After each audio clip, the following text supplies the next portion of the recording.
حضور جماعت احمدیہ کی طرف سے ہر سال سیرت النبی صلی اللہ علیہ وسلم اور پیشوان مذاہب پر ہندوستان میں جلسے ہوا کرتے تھے، جس میں غیر جماعت مسلمان اور غیر مسلم احباب کثرت سے شرکت فرماتے تھے۔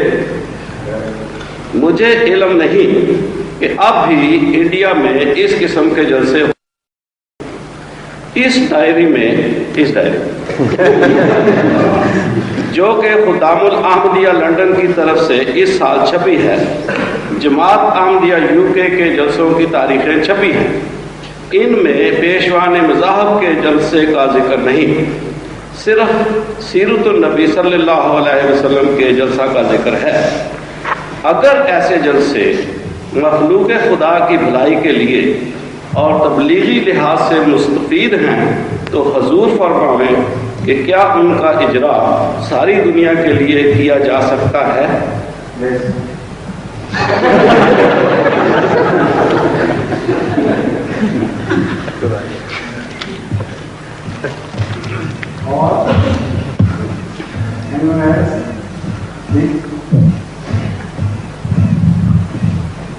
Your questions are always well prepared, eh?